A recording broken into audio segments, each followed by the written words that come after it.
Start. গতদিন আমরা পড়েছি সাকিনের 1 নম্বর নিয়ম। আজকে আমরা বলবো সাকিনের 2 নম্বর নিয়ম।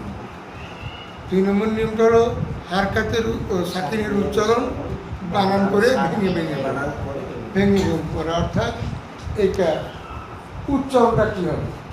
আ লাগবে লামের সাথে আল, আ লাগবে লামের সাথে আল, হা লাগবে মিমের সাথে হান, দু ইউ লাগবে হামজার সাথে ইউ, মি নু ই লাগবে কফের সাথে ইক, র লাগবে হামজার সাথে র, বি লাগবে হামজার সাথে বি, সা লু লাগবে হামজার সাথে লু, লু আ লাগবে নুনের সাথে আন। অর্থাৎ এখানে যে 2 জবর আছে, 2 জবরের 1 জবর হলো নুন থাকে। 2 জবরের 1 জবর কি? নুন থাকে।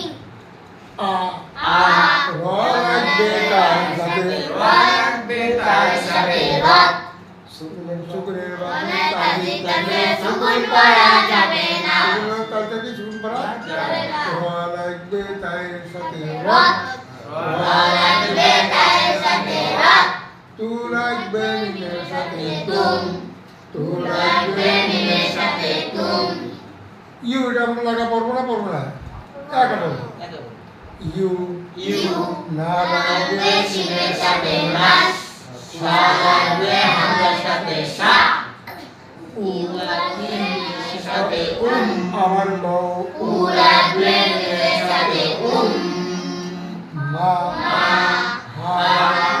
তা হু লাগবে মিমের সাথে ই লাগবে নুনের সাথে ইন, না তু লাগবে লামের সাথে উল, লা লাগবে লামের সাথে লাল, লা লাগবে তাহার সাথে লা লাগবে লামের সাথে লাল, লা লাগবে মিমের সাথে লাম, মা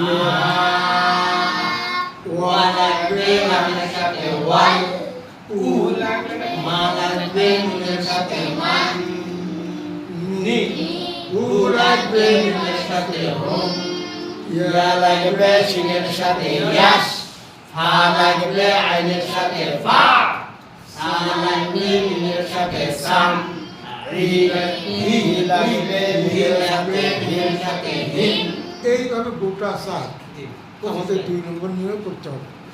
2 নম্বর নিয়মটা খুবই জরুরি নিয়ম, কারণ এটার মধ্যে কীভাবে কেমন করে উচ্চারণ করতে হবে